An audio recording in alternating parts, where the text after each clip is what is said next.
I was just reading an article how they say that we put on weight to punish ourselves. Really? Does it really have to be all that complicated?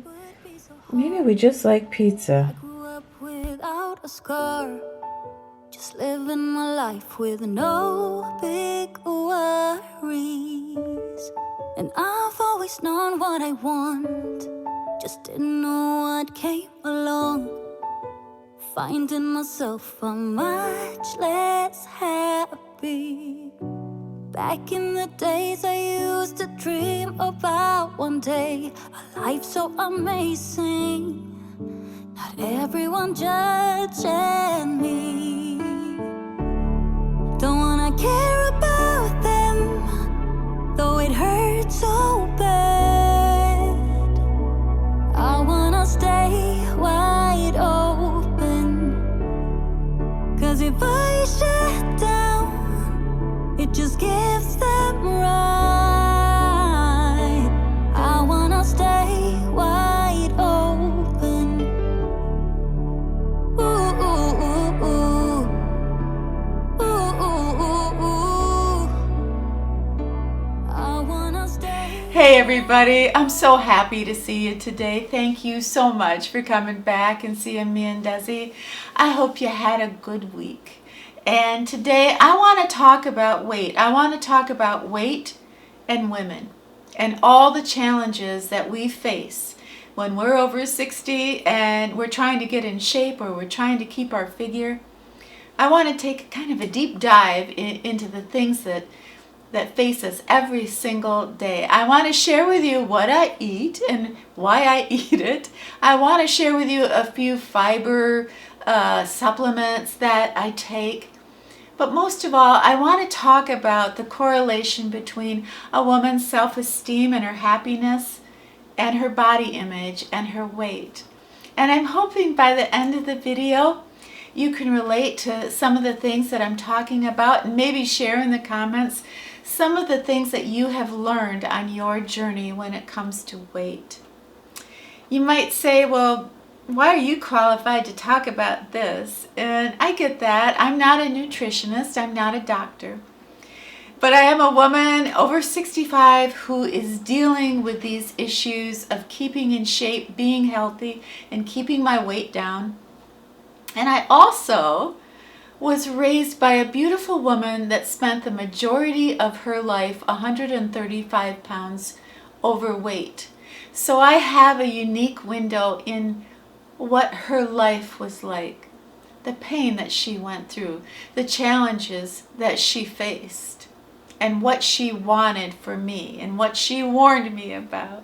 When I was young, I would go on a diet and I would lose 7 pounds in the first week. I would lose 20 pounds in a month, maybe more. Okay, now I go on a diet and I eat less than I did when I was 25, but do I lose 20 pounds in a month? No, I lose 4 pounds in a month. So you have to change your thinking. You have to become a very patient woman. When I would try to lose weight and I kept failing year after year, I noticed that there was a perfect storm of 3 elements in my life that all worked together that kept extra weight on my body. And number 1 was feeling a little down or depressed. The other one was feeling a little bit anxious about something that was coming up in my life. And the third one was the biggest one. I wasn't getting enough sleep and I was really tired.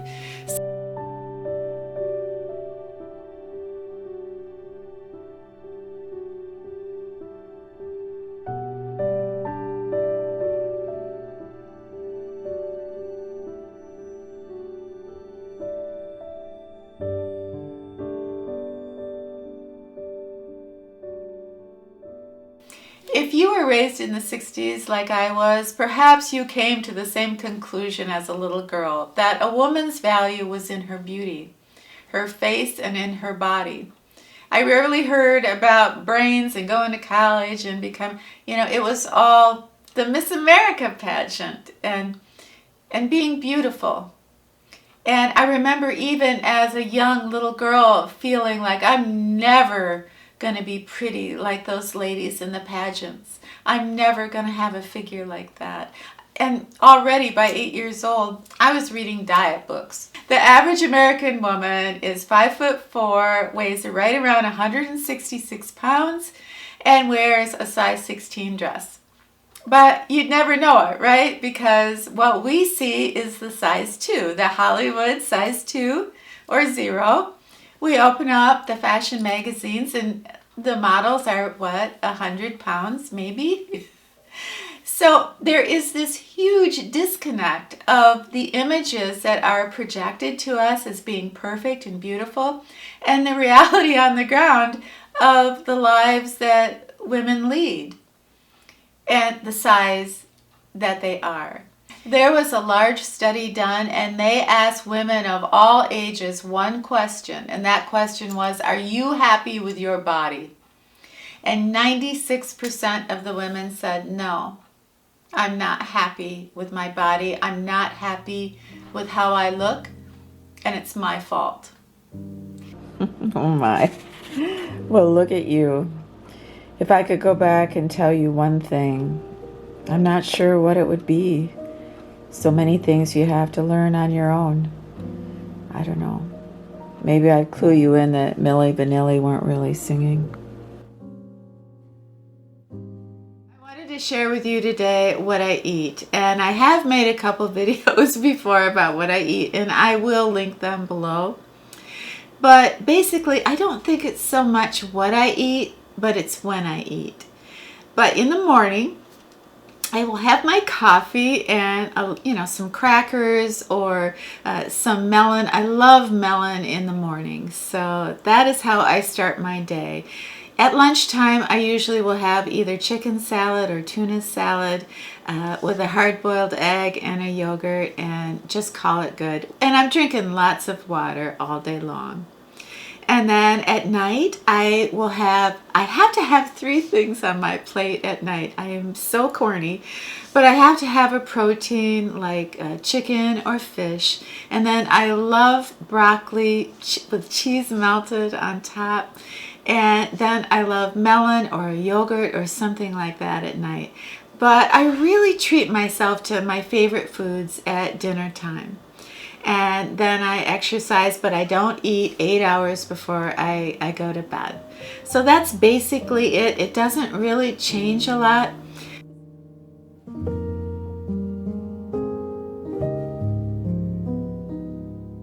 I don't take a lot of supplements. I have my multivitamins, I take B12, I take vitamin D, and I take my fiber. Well, a couple months ago, I was watching this content creator and she was holding up this canister of Bellway fiber. And she was saying how it helped her lose weight. And I thought, okay, sign me up. And so I ordered some. So I got on auto ship and I'm loving what this is doing for me. So I get this email from Bellway, who doesn't know who the heck I am. And they say, could we send you our products, and would you partner with us and tell your ladies about our fiber? And I thought, yeah, okay, I'll do that. But you don't have to send me the products because I already have them, I love them, and I use them, and I was going to talk to my ladies anyway about it. One of the healthiest things that I do every single day is I take my Bellway fiber in the morning. And it does a whole lot more than just regulate my system. It helps my hair, it helps my skin, it helps lower my blood sugar, it helps lower my cholesterol. It's good for my heart. And the health benefits of taking a prebiotic, when I started researching that, it blew my mind, and I got a little angry that why wasn't I taking something like this years ago, knowing that it would help my cholesterol and my heart. Not to mention, the added benefit of it does make you feel full. It's based on the selenium husk. Don't you love that? Selenium husk. It sounds like a great big, huge piece of wood bark that you gnaw on all day to get healthy. Only they put it in here. Isn't that a Fleetwood Mac album? Selenium Husk. Oh, that was Tusk. Okay, never mind. There's good bacteria in my stomach. So a prebiotic is going to let that bacteria, the good bacteria, flourish. So it can do its job even better. This is very gentle. You can take this 3 times a day. I don't do that. I just do it once a day, once in the morning. It's fabulous to me. Bellway gave me a 20% off coupon for you down below. There's a code, and it's easy to remember because the code is Littlepoet. But how cool is that? So I just want to take a minute and show you what it's like when I mix it up and before I drink it. But it's sort of a game changer for me, and it makes me feel so good that, well, we're talking a lot about self-respect today, and there's something about going the extra mile to be healthy. This is how simple it is. You just add 1 scoop to the water and then just stir it up. All right. It's really hard to believe that something that healthy for me is that simple. 1 scoop in the morning into about 5 ounces of water. I drink it down and I am good to go.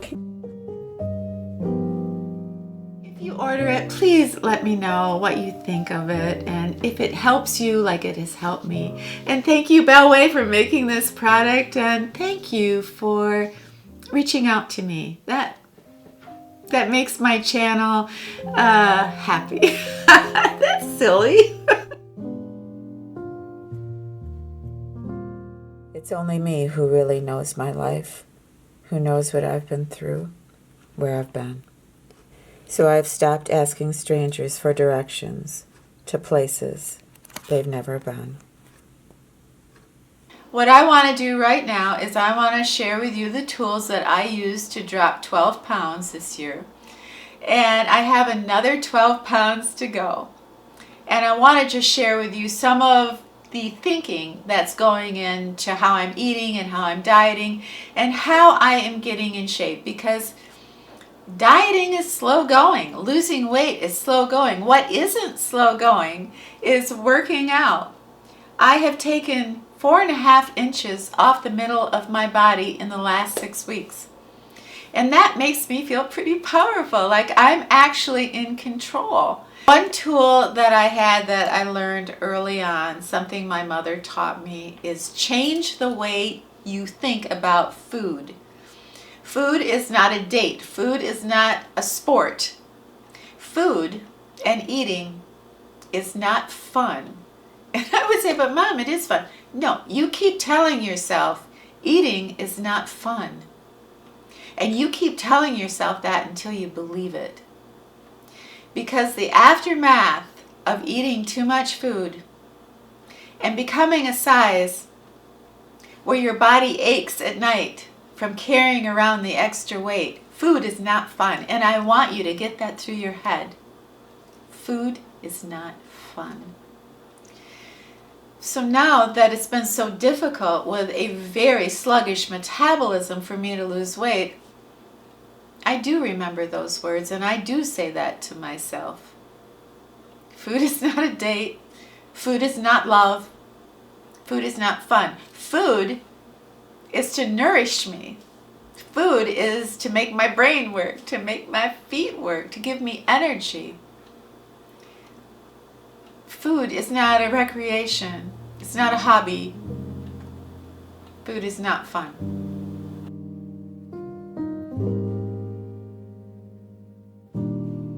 One of the first things I do in the morning when I am starting a new diet is I project. I visualize, what do I want to look like when I walk into the room 3 months from now? I want to be 132 pounds and I want to look good. I got a wedding that I'm going to the middle of July.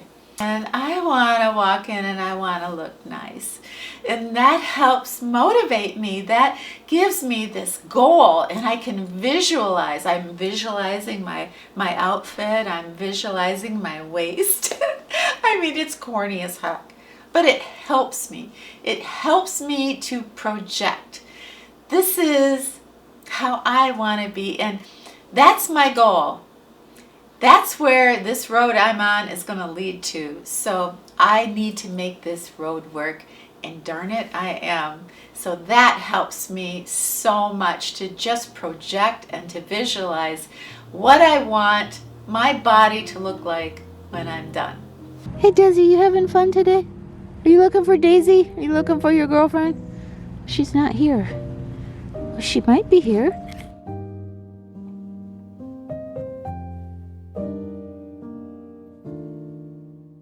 The most important tools I have to a successful weight loss system is for me to keep my diet journal. And that isn't just writing down everything I eat. I mean, that's great. And I keep track of my hunger levels. I keep track of my moods. And that's all great. But my diet journal is a journal just for my diet, for the way that I'm eating and the weight I want to lose and getting in shape. I write little poems in there. I write how I'm feeling when I'm hungry. I write about some of the things that I used to mix up as a young girl when it came to my weight and my value and my self-esteem. And I dare to look at that, and I dare to challenge myself now. How does my happiness and me getting in shape, how do those two things dovetail? And I'm going in territories I never have gone before, and I'm feeling empowered by it. And I love that. So the more I can walk, the more I can do my little sit-ups, the more I can keep active, I see the weight falling off my arms and upper thighs in the middle of my body. I've gone down a bra size, and I haven't even lost any weight the last couple of weeks, but I've gone down a bra size just from exercising. So not only is that a triumph, but it's so inspiring, because actually I've hit on something I can control. I think it's pretty much just common sense, no matter what diet you choose to be on, whether it's low carb or South Beach or no matter what. Don't eat 8 hours before you go to bed. I think that's a pretty good rule. I remember hearing that when I was 10 years old in 1965. But I try not to eat anything 8 hours before I go to bed within reason. So I think that always helps as far as maintaining weight and losing a little bit of weight too. In fact, the only way I can drop more than a pound in a week is by intermittent fasting. I just don't always like to do it.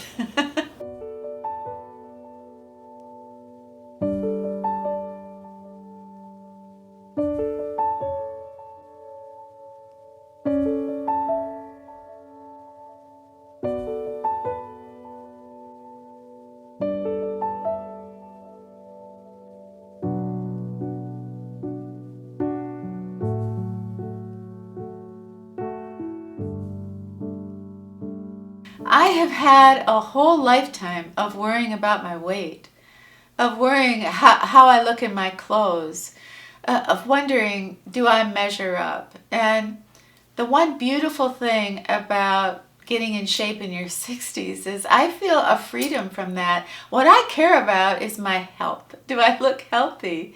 And am I maintaining a body weight that is going to allow me to be active and do the things that I love without carrying around a lot of extra weight? So that is a beautiful, beautiful freedom. And when people find out you're trying to get in shape, boy, they have a lot of advice, don't they?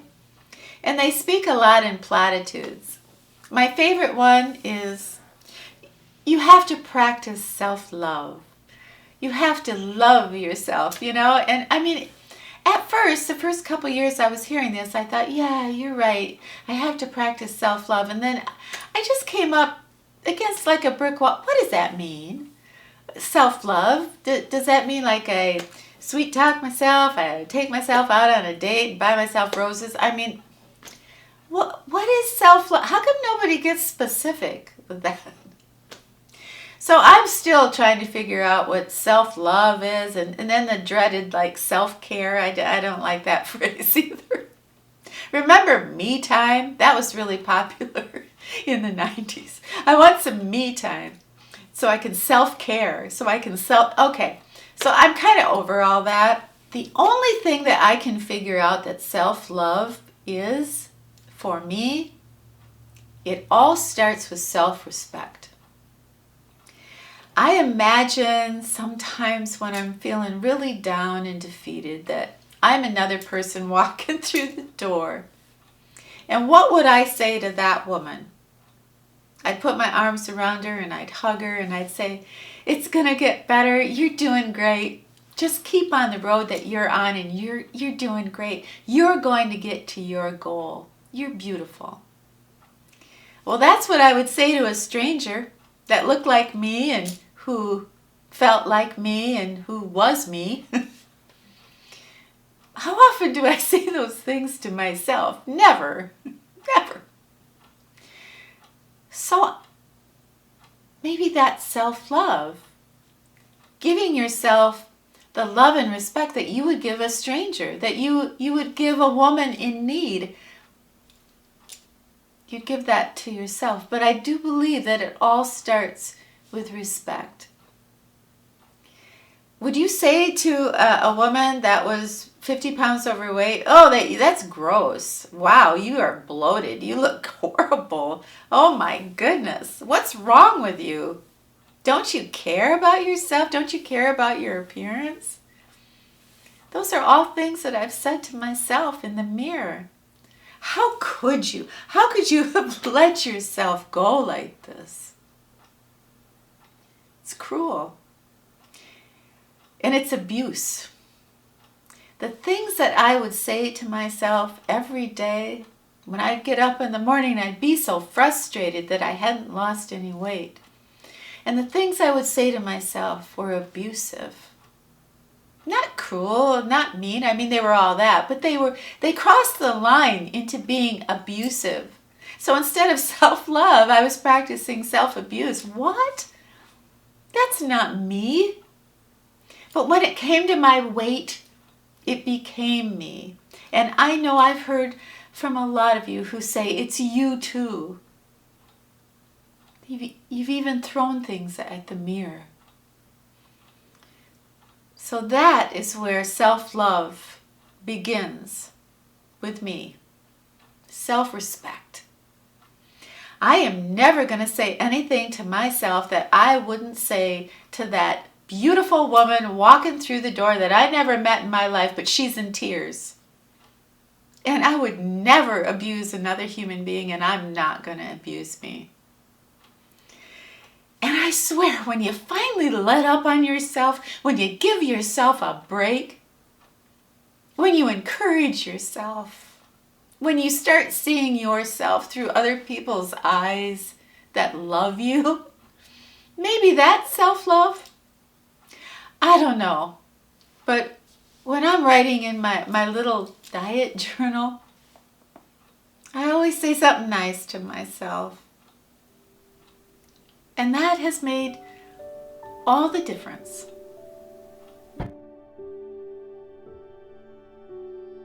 Yesterday I felt so defeated, but today I felt like I could fly. Voices of the past were calling me, telling me I was sure to fail. I laughed when I stared down that chocolate cupcake, although quite fetching through the glass.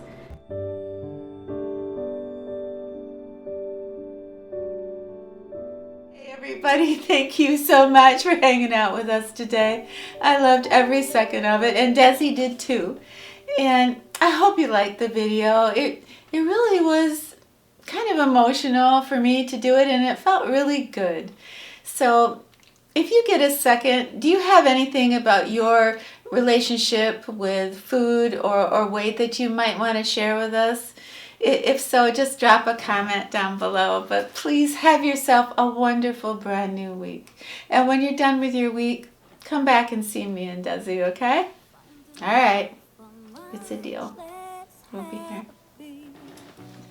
Back in the days I used to dream about one day a life so amazing, not everyone judging me. Don't wanna care about them, though it hurts so bad. I wanna stay wide open, 'cause if I shut down, it just gives them